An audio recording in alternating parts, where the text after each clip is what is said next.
Começa agora o podcast Agro e Prosa com o jornalista Divino Ronaldo. Esse podcast tem por objetivo falar do agronegócio de um jeito descontraído, fácil e descomplicado. Com vocês, Divino Ronaldo e o Agro e Prosa. A minha entrevistada de hoje aqui no Morado no Campo será Jurema Hatz, engenheira agrônoma com mestrado em produção vegetal e doutorado em agronomia. Jurema tem experiência na área de entomologia agrícola com ênfase em bioecologia das principais pragas de ocorrência no cerrado e manejo de pragas de grandes culturas. Além de tudo isso e além de ser professora, ela é proprietária da estação de pesquisa AgroHatz, a única do Brasil com especialidade em entomologia. E o tema da nossa entrevista será Manejo de Pragas da Safra 2021-22.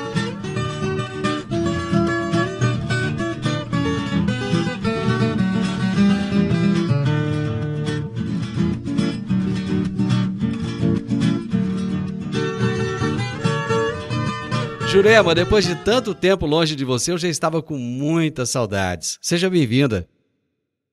Obrigada, Divino Ronaldo, muito obrigada. E quero também cumprimentar o pessoal que está nos ouvindo neste momento. Jurema? E também... Pois não, pode falar, complementa.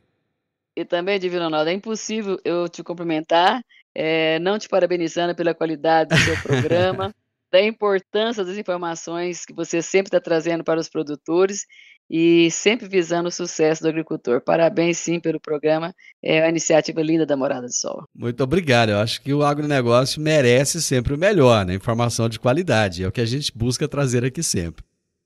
Mas, Jurema, é o seguinte. O milho está lá no campo, né? Nesse momento agora, a gente vai falar de manejo de pragas da safra 2021-22. A soja, o produtor... tá rindo à toa, pelo menos aqui no estado de Goiás, né? O que o produtor tem que se preocupar nesse momento em relação a pragas?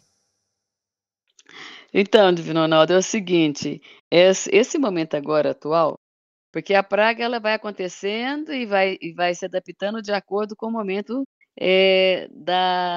do calendário agrícola, né? Uhum. Então, este momento agora atual, onde nós estamos tendo, já terminou a colheita da soja, quem teve a oportunidade de fazer a safrinha está com milho ou sorgo na safrinha, quem não teve a oportunidade de fazer, está com seu solo lá, talvez com plantas tigueras, plantas daninhas, né? E o inseto, diferente do que nós que paramos aí na pandemia, ficamos aí sem movimentar muito, o inseto foi um ser que mais movimentou e ficou tranquilo nesse período. O inseto não descansou, não? Não, ele não descansou. Ele realmente teve a oportunidade de continuar movimentando, viajando e fazendo todo o seu trabalho. Então, na verdade, esse período de transição da cultura da soja para a cultura do milho, nós temos que preocupar muito com os insetos que são os insetos mais prolíficos, que são insetos que ficam pertencentes mais ao sistema. Quem são eles mais importantes? São as espodópteras, principalmente. Então, essas espodópteras que terminaram na soja, elas agora estão nas áreas que não foram cultivadas com safrinha, elas estão ali empulpadas no solo ou se alimentando das plantas daninhas ou tiguera que estiver por ali, e depois ela vai passar diretamente para o milho. Agora, as culturas de milho que já estão instaladas no campo, nós temos diferentes idades aqui, nós já vimos a idade do milho na região, nós temos milhos mais novos, já milhos bem mais adiantados. Então, esses mais novos ainda estão tendo problema de manejo de percevejo e de cigarrinha nos milhos. Então, mas é muito importante lembrar que essas pragas que estão no sistema e agora, elas vieram do manejo da soja. Então, os percevejos de barriga verde foi multiplicado na soja, essa cigarrinha do milho, ela veio dos milhos tiguera da safra passada. Então, na verdade, os insetos só vão se adaptando às culturas. Uma coisa que eu observei, e assim, pelo amor de Deus, me corrija se eu estiver enganado, a impressão que eu tive é que tinha muito milho na soja, ou não? Exatamente, esse aí, Divino Ronaldo, é o que o produtor de milho está hoje, está tendo as dificuldades que eles têm do manejo dessas pragas, foi em função desse milho que ficou como ponte verde lá na cultura da soja. Então ele não deveria ter ficado quanto tempo lá na cultura da soja, tinha que ser eliminado muito mais cedo. Nós podemos observar quando você está andando nas rodovias, eu não estou falando nem das visitas técnicas, Aham. a quantidade de milhos tiguera já bem desenvolvido que nós estamos encontrando na soja. E são essas plantas a fornecedora de cigarrinhas e percevejo para o milho que está sendo cultivado agora no momento.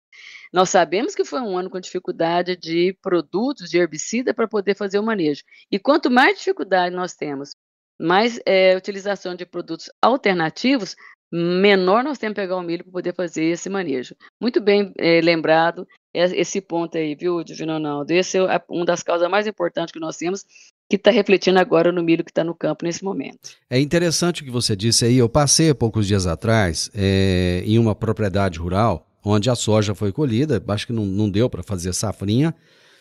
Mas assim, o que tem de soja pequena nascendo parece até que é uma lavoura de soja. Então, essa soja aí que está no sistema agora, ela vai servir sim como fonte de alimento para algumas pragas que vão empupar, né, tipo assim, vaquinhas, um pouco de mosca branca, mas ela não vai, daqui a um tempo elas mesmas vão secar e elas vão morrer. Mas as plantas daninhas que são mais tolerantes aos estresses hídricos, como buva, amargoso, essas continuam sim servindo de fonte de alimento para os percevejos, para as lagartas, e aí elas vão permanecer no sistema. Mas é muito interessante, então, esse manejo pós-colheita, é tentar eliminar o máximo essas plantas invasoras e tigueras para a gente, então, começar a safra ano que vem, já com uma cultura mais limpa, com menos problema. Eu já observei, nas outras vezes que conversei com você aqui, que esse é um assunto recorrente e você sempre está dizendo mais ou menos a mesma coisa. Olha, a praga ela não começa agora, ela começou lá atrás, ela só vem se fortalecendo e cada vez mais ela está presente. Não existe um momento em que essas pragas morrem ou que elas desaparecem, não? Esse seria o nosso sonho, né, não. Por pragas, eu vou falar aqui agora. Por exemplo, as espodópteras, elas que eu considero das lagartas mais difíceis que nós temos para manejar no mundo, tá? São as espodópteras, principalmente a frugiperda. No período de entre-safra, onde não tiver mais nada para ela comer, por isso que eu estou falando que a importância de eliminar essas plantas tiguera e cobertura, aí elas empupam. Aí elas podem ficar uns 4, 5 meses empupadas. Mas enquanto tiver planta tiguera no ambiente, ela está se alimentando e reproduzindo na parte aérea aqui. Quando você fala em pupa, é como se fosse uma hibernação? É uma hibernação. Ela sai da fase de lagarta, entra dentro do solo e vira aquele casulo. Certo. E aí ela pode ficar lá uns 5 meses naquele casulo dentro do solo. Mas enquanto tiver comida para ela não vai empupar. Mesmo faltando chuva e tiver plantas, ela continua se alimentando. Sim. Agora, aí quando começa o período chuvoso, elas vêm como mariposa e começa um novo ciclo. Os percevejos, para onde eles vão? Eles vão para as áreas de mato, porque lá tem sempre mais umidade para eles continuarem se alimentando. E as cigarrinhas do milho continuam se alimentando de milho tiguera que não falta para ela, ou de milhos cultivados. Nós estamos em Goiás, nós cultivamos milho e colhemos milho o ano todo. Então, elas continuam o ano todo no sistema. Então, quer dizer, elas não param e o que pode acontecer é o produtor achar que está mais tranquilo, né? Porque secou, as plantas geralmente estão mais secas no campo, então vai ter menos inseto. E é muito importante lembrar que não é porque nós colhemos a soja que nós vamos colher o milho, já estamos com o dinheiro no bolso e agora vamos só gastar. Tem que olhar, o olhar tem que voltar para o campo, porque ali as pragas continuam, então, em plena atividade.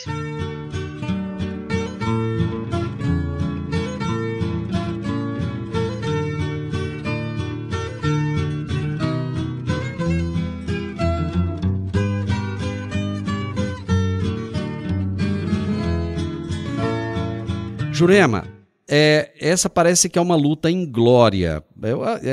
porque o inseto, a praga, ele não quer morrer, ele quer continuar vivendo. Então ele vai buscando formas de permanecer no ambiente, né? E o produtor precisa de fazer um controle disso. Eu lembro até uma vez que você me disse o seguinte: não é que ele tem que matar tudo e eliminar, ele tem que controlar. É isso? Exatamente, porque não existe essa possibilidade de a gente eliminar nada. Então, mesmo que os inseticidas sejam muito eficazes, eles vão ter uma eficácia aí de 60%, 70%, 80%, 90%, mas sempre vai estar ali. Então, na verdade, isso é um meio natural, né? Onde sobrevivência dos inimigos naturais, etc. Então, mas nós temos que fazer um controle bem no momento adequado para a gente não ter tanto prejuízo. Então, por isso que a gente fala assim, que às vezes a gente tem que conviver com a praga, porque a gente não consegue eliminar essa praga nunca. Uhum. Isso não existe eu eliminar uma praga. Então, a gente tem que conviver com essa praga e fazendo os controles adequados no momento adequado. Aí nós temos vários métodos de controle que é muito importante. A gente fala controle, o pessoal só pensa no controle químico. Uhum. Não é controle químico. Eu tenho várias oportunidades de controle. Manejo da palhada, manejo do sistema. Essa questão que eu estou falando, vamos dessecar pós-colheita, tirar o alimento do inseto, aí eu vou matar esse inseto de fome. Então isso é um manejo. O tratamento de semente é um manejo, o controle biológico é um manejo, o controle químico é um manejo, desalojante é manejo. Então eu tenho que montar um conjunto de estratégia para conviver com a praga. E assim que a gente vai ter um bom sucesso. Bom, você citou alguns exemplos aí. Na soja, teve ocorrência de pragas novas na nossa região nessa safra? Teve sim, Divino Ronaldo. É muito legal esse nosso bate-papo, exatamente para poder conscientizar e informar os produtores que nós temos praga nova na região. Nós temos aí uma lagarta na soja, que o nome dela é Hackplusia nul.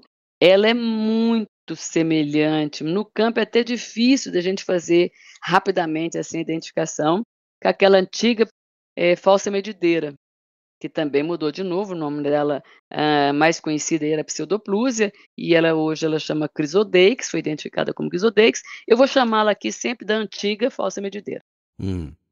Então, a nova falsa medideira, ela chama Hackplusia nul.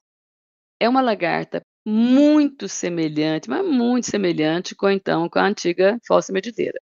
Ela é verde, ela caminha como se estivesse medindo o palmo, mas o que vem beneficiar para nós produtores? O hábito dela é diferente da falsa medideira antiga.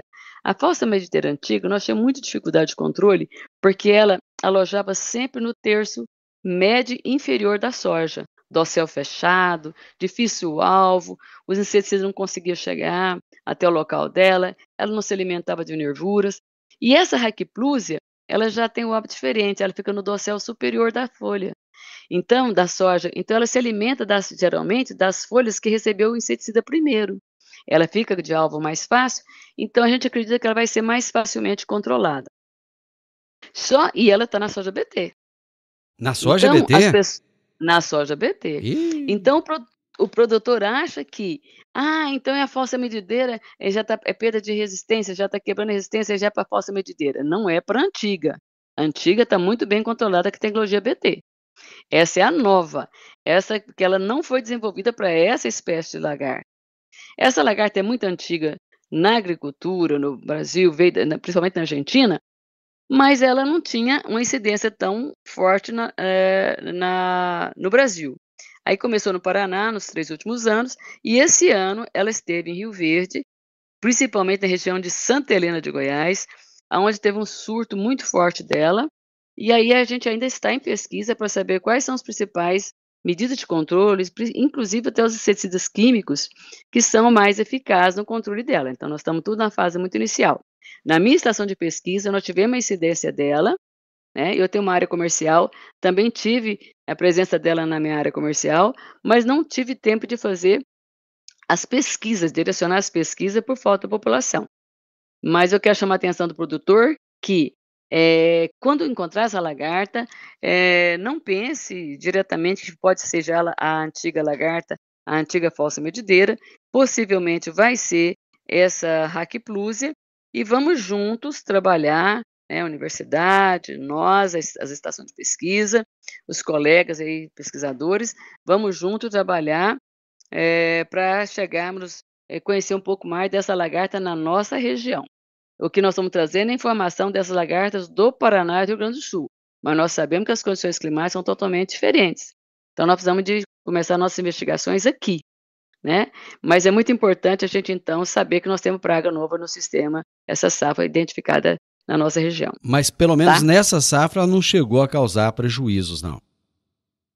Eu acho que nessa região de Santa Helena, o Divino Ronaldo, como eles fizeram 2 até 3 aplicações, em algumas regiões, alguns produtores, eu estava conversando com alguns produtores donos dessa propriedade, eu acho que prejuízo não, porque ele manejou, mas ele gastou mais, né? Então, quer dizer, se eu for fazer no final do dia, se eu for ver meu custo de produção, eu tive 2, 3 aplicações a mais que eu não teria, porque eu não teria essa lagarta.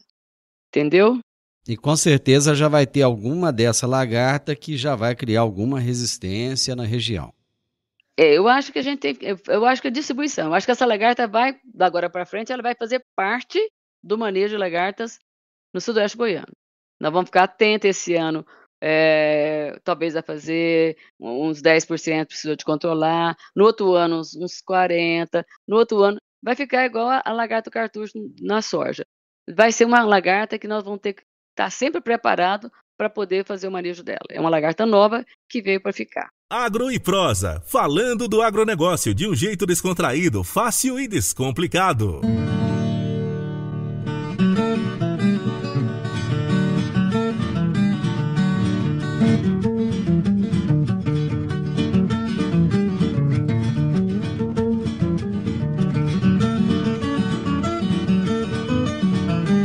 Jurema, como é que está o manejo de cigarrinha e percevejo no milho nessa safra? Divino, eu antes de passar para o milho, eu quero completar. Eu estava falando anteriormente, no bloco anterior, eu estava falando sobre pragas novas na soja. Isso. E eu não fechei ainda, tem mais. Opa, eu tenho então mais, vamos lá, ué. eu tenho mais uma praga e mais um desafio dentro da soja para a gente poder passar para o milho. Então, a outra praga que eu quero chamar bastante atenção na nossa região, uma praga bem antiga, era o nome mais conhecida como broca das axilas, né? Sim. Então, ultimamente, ela também foi reidentificada como Clostridiosema porema, antigamente o nome dela era Epinócia porema. Então, essa lagarta, lá no passado, uns 20 anos atrás, nós trabalhávamos mais com soja de hábito determinado, uns 25 talvez.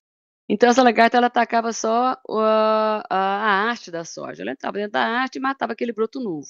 Agora, com o hábito, nós estamos cultivando mais soja de hábito indeterminado, então a soja emite brotos todo momento, brotos novos, então ela está atacando essas regiões mais novas. E ali vai emitindo vagem, ela também está atacando vagem. Isso na soja BT de novo, mais um problema da soja BT. Então, o que nós temos que chamar atenção? É uma lagarta muito pequenininha, mas muito pequenininha. Ela na fase do seu último insta, no 5º insta, ela mede menos de 1 centímetro. Então, nós temos que procurar essa lagarta nos brotos novos, que tem causado muito dano. E outra coisa, os inseticidas para elas têm que ser mais específicos. Tem que ser os inseticidas mais nobres, nós chamamos de prêmios, né? Então, eu quero chamar a atenção dos produtores também para a observação dessa lagarta na soja na próxima safra. Parece que o produtor vive de desafio em desafio, né? Desafios.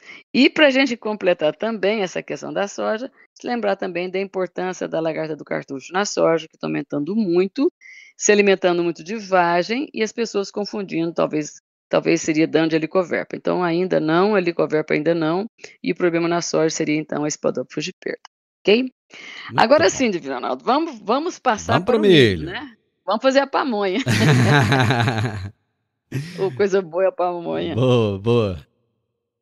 Então, Divino Ronaldo, é o seguinte, cigarrinha e percevejo no milho, como eu disse nos blocos anteriores, eles são provenientes já do sistema.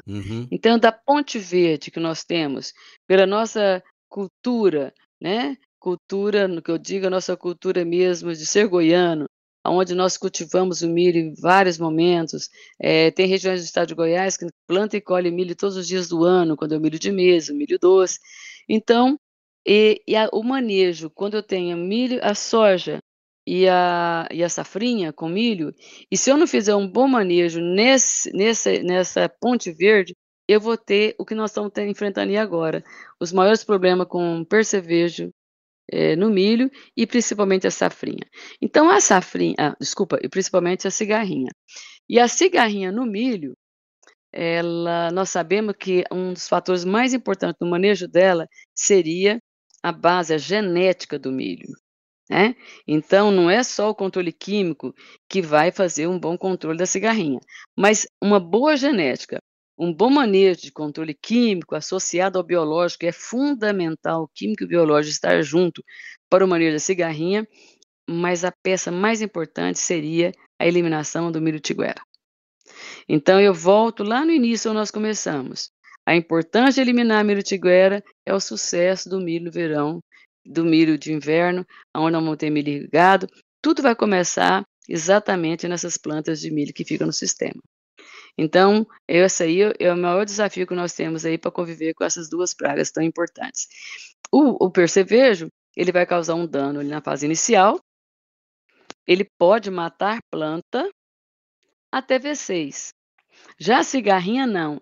Uma vez ela chegou, ela é vetora de doenças, ela vai complicar o milho até na sua fase reprodutiva, aí talvez o produtor nem consegue colher.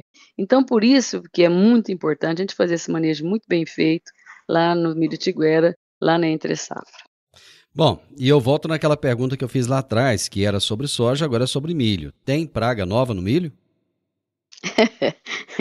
Olha, a situação agora é tão complicada que eu nem sei se eu posso dizer se ela é nova, viu. Então, é o seguinte, o inseto vai se adaptando, né, Divino Ronaldo. Então veio ali com a verpamígia, né, importada, né, da Austrália, veio ali com a verpamígia para o Brasil, e ela é uma lagarta muito prolífica e ela se adaptou muito bem à soja, ao algodão e outras culturas, feijão.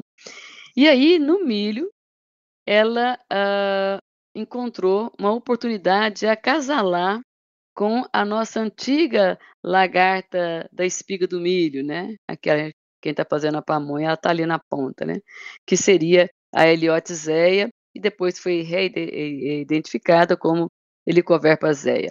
Então hoje nós temos a hibridação dessas duas espécies. Isso no campo é muito difícil de identificar, porque essas lagartas têm uma coloração muito variáveis, de acordo com a alimentação e com as condições climáticas. Então você fala: pela cor, pela fotografia", não faça isso. Essa lagarta realmente, quando tiver com problema de material, de janeiro, esse meu milho é BT, tem essa ou aquela tecnologia, eu estou tendo lagartas.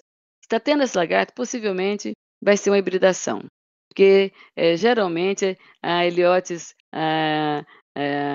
ou Helicoverpa zeia, elas são mais bem elas são mais bem controladas que as biotecnologias. Então, a única maneira que se tem de identificar essa lagarta, Divino Ronaldo, é pela genética da lagarta. E aí nós temos que pedir ajuda, né, aos especialistas, laboratórios, para saber qual espécie. Então não vamos já falar assim: o milho está perdendo já também a resistência para a lagarta da espiga", mas não, as dificuldades, a maior parte delas está acontecendo com a hibridação.